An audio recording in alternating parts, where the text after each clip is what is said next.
submit the assignments on time and give it. Thank you. Bye. Take care. Bye. Take care.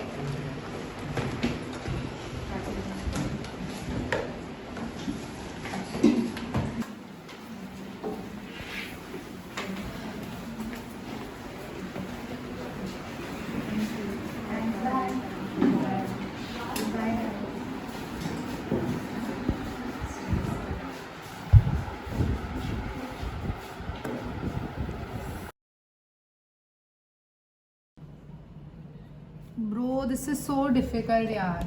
I mean, I'm just already swamped with this pile of assignments. You know, it's not even making sense to me reading about all these authors and their literature. What if all these authors could come to life and discuss about their writings, criticize each other? I mean, if that's possible, won't it be great? Yeah, of course. Why don't we just call them from the grave then? First of all, I'm being serious. And secondly, that's a great idea. What? Are you in your senses? And is this even possible? Why don't we ask Dinesh sir for his permission?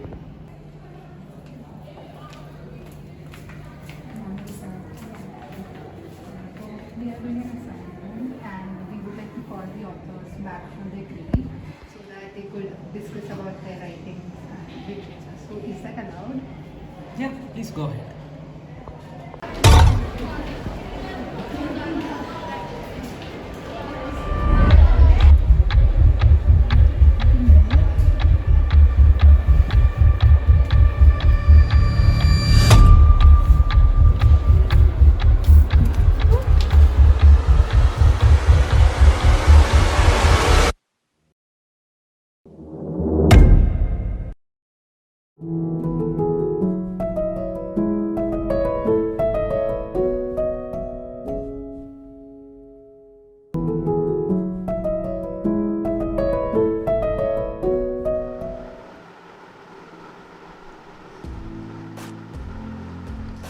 I know our first assignment is on women representation and writings, right? So have you started with it? Do you think? I'm just browsing information. So what have you collected so far? Just the basics, the statistics and so. So the one thing I found out was, have you noticed that the women representation in many literary works are much less than that of men? Oh, is it so? But literature has witnessed the role of women evolving through times, hasn't it? Their contribution being noticed gradually through the eras. Do you think it has to do something with the literacy rate and the availability of elementary education for women? Maybe, but I feel it has a lot to do with the society of the eras. Like women writers were very few in the 16th century in comparison to the later century. Also, since we're discussing about women representation, what about the racial representation? Oh, that could also be a point of discussion today, right? Yeah, and I feel the conversation would be more dynamic if we bring forth the idea of class representation or working class representation. I have a few authors in my mind. So let's go. Sure. Okay. Talking about women in literature, do you know Jane Austen's work is available in approximately 40 languages? One thing I remember about Austen is that she believed that no woman should get married if she wasn't in love. And in fact, she even advised her niece Fanny Knight to do the same thing. She said that anything is preferred or endured rather than marrying without affection. Wow, great. And I know that since the 20th century, the term Jainite has been used to describe the devotees of Austen. For instance, it was coined by the author and the literary critic George Saintsbury. Are you a Jainite? I did have a Jainite phase in my life. Okay. Moving on, women did not just write on typical countryside literature, but there were those who touched upon unconventional topics like gothic fiction. Mary Shelley. She wrote on controversial topics like unorthodox scientific experiments. Oh, got it. Frankenstein. In fact, not making it creepy, but it is rumored that she kept the calcified heart of Percy Shelley, the Gothic queen indeed. And her Frankenstein is considered the first early examples of science fiction. Oh, and people say that science world is dominated by men. I know, right? Talking about men or angry young men. Ooh, I'm getting hints now. Working class representation. Who other than John Osborne, look back in anger. Dude, with his look back in anger, he changed the face of the British theatre. Do you know it was the first kitchen sink drama ever? Oh, just mentioning a personal life fact though, he was married 5 times. And surprisingly, it is said that many women fell in love with Osborne being attracted to his anger. What? I know. So insane. Let's not forget about women who voice the concern of race in their literature. Our own African American or black feminist writer, Toni Morrison. Ooh, she was the first African American to receive the honorary Nobel Prize in Literature. Wow. So, let's go tomato? What? You're ordering food now? No, silly. That's an acronym I put up for Jane, Osborne, Mary and Toni. Oh, okay. Let's go Tomato. Holy Spirit, please come. Holy Spirit, please come.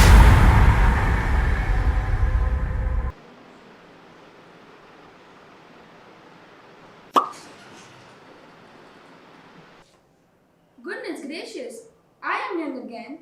Is this the ball party that Martha was talking about? Is this for real? I really can't believe my eyes now. Jesus, can't a black woman get some decent sleep? Don't tell me the queen is still alive. You want me to pinch you or are you sure this is real? No, I was just making sure. Should we say something? Yes, we should. Oh, it's so great to meet you people in person. Welcome to the 21st century. We summoned you here to have a conversation on your literature. We hope you all are fine with being recorded. Please make yourselves comfortable. Oh, hello, Miss Austen. Can I just say that I'm so glad to be sharing this platform with you. She was one of my favorite writers as a kid. I used to love reading her books. Oh, you're embarrassing, madam. But I must say, it makes me very glad that you like my little adventures. I am very blissful. Well, I have to ask, what is your favorite book of hers? Well, personally, I like the book Pride and Prejudice. The character of Elizabeth Bennet was so powerful and so witty, and writing about such an exceptional character at that time, simply amazing. That's so kind of you. I appreciate it, Miss Morrison. You know, when I wrote Elizabeth Bennet, a strong will to remain independent in her thoughts, not scummed by the whims of the society, not to give her opinions on love and morality, to please her delight, and to disregard authority and disrespect those who mortified her, despite her superior situation in life. We truly agree with you, ma'am. Miss Austen's female protagonists were comforting for most of the female readers, including us.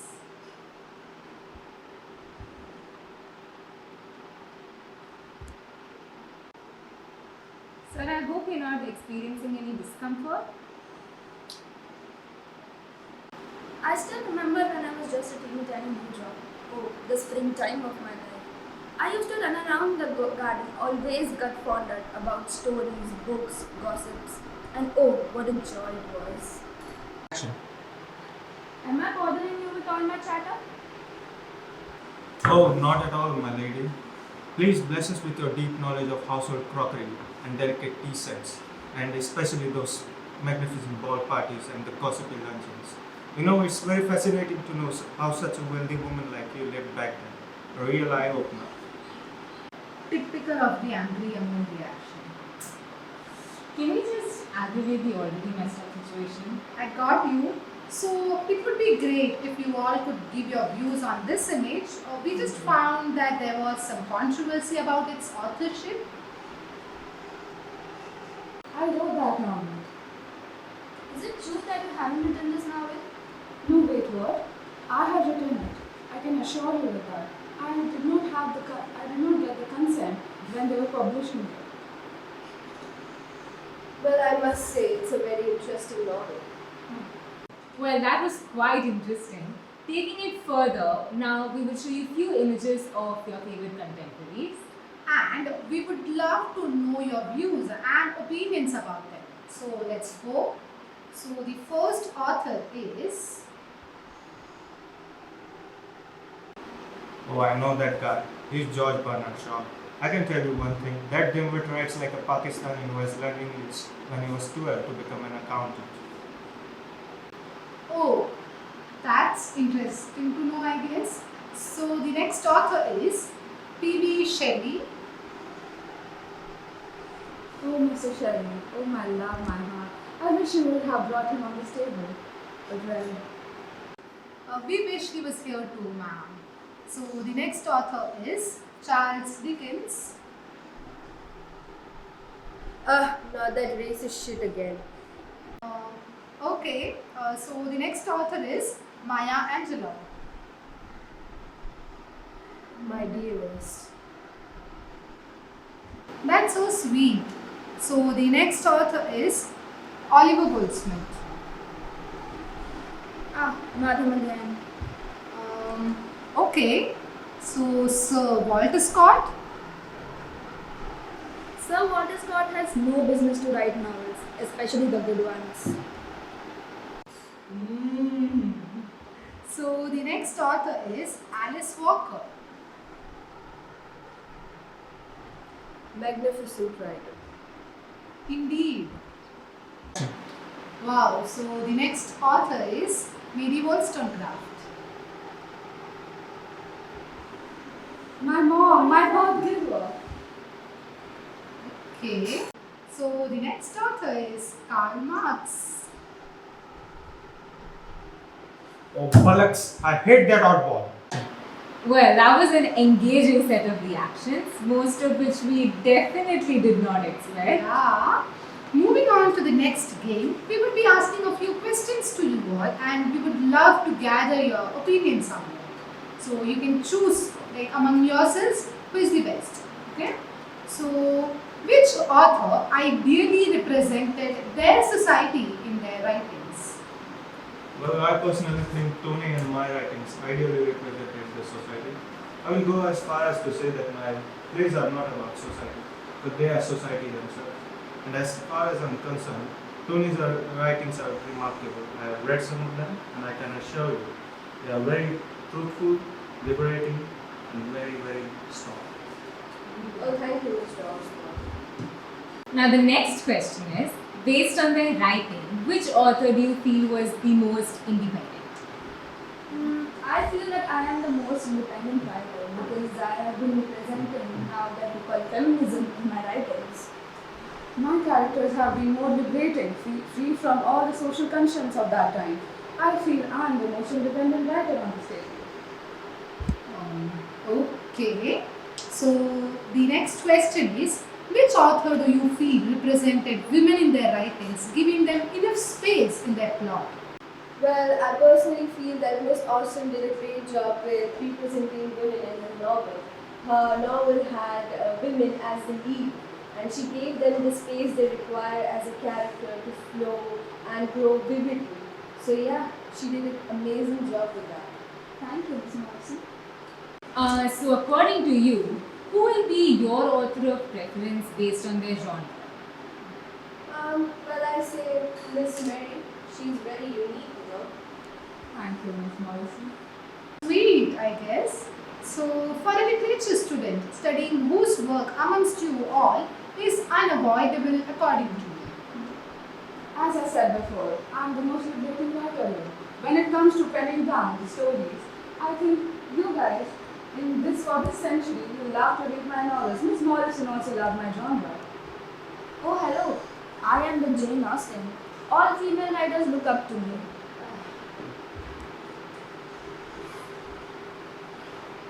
Sensing some tension over there. Yeah. Strangely, our souls are constructed. We are bound to prosperity and ruin. Lady, are you feverish or something? Learn from me, if not by my forceps, at least by mine. Example. How dangerous is the acquirement of knowledge? A man who desires, whose happiness, his native town to be his own world, who aspires to be as willful as his nature will allow.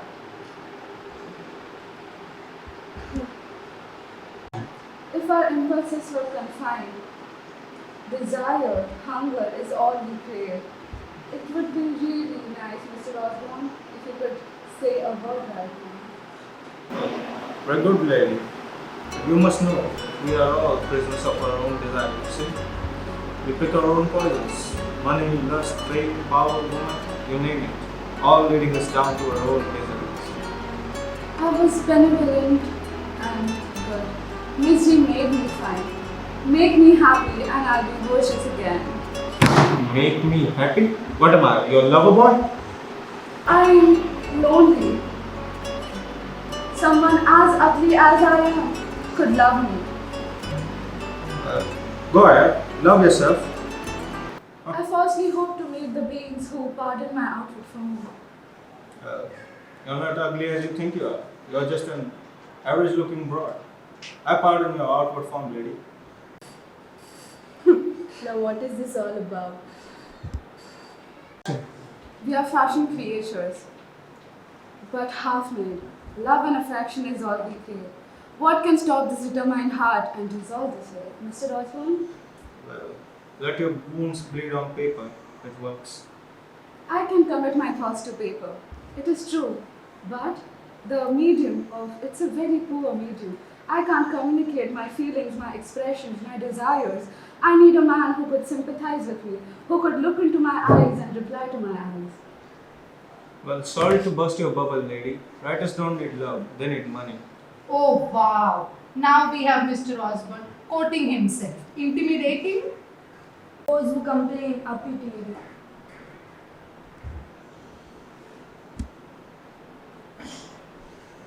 Let the other pen dwell on guilt and misery. A lady's imagination is very rapid. It jumps from admiration to love and from love to matrimony in just a moment. Yeah, it must be very difficult for your kind, isn't it? Sitting under a shade on a fine day, under a burden of such large income. Must be daunting to be a woman in a man's world, isn't it? What just happened? Was that for real? Let the 21st century women be deaf to these words. Oh, do they exist in 21st century? Oh What? my god. Tell us what it is to be a woman so that we may know what it is to be a man. Are you being serious right now? Are you supporting him? Is your opinion as same as him? You're just like a snake in the grass, Miss Mary. I'm not a person of opinions. I feel the counter-arguments too strongly. I'm very sensitive. Well, honey, then you shouldn't be a part of this debate. No one tells me what to do. Sure. Is that the reason why you write and act in such an airy manner? Pardon me. You are a very peculiar woman. Ma'am, any reaction for that expression? My education was neglected, yet I was passionately fond of reading. Oh darling, I feel so sorry for you. Must be the reason why nobody tells you what to do. Because you're simply not capable of doing anything. Says the woman who spent her whole childhood on father's wealth and relied on town's gossip to write her novels.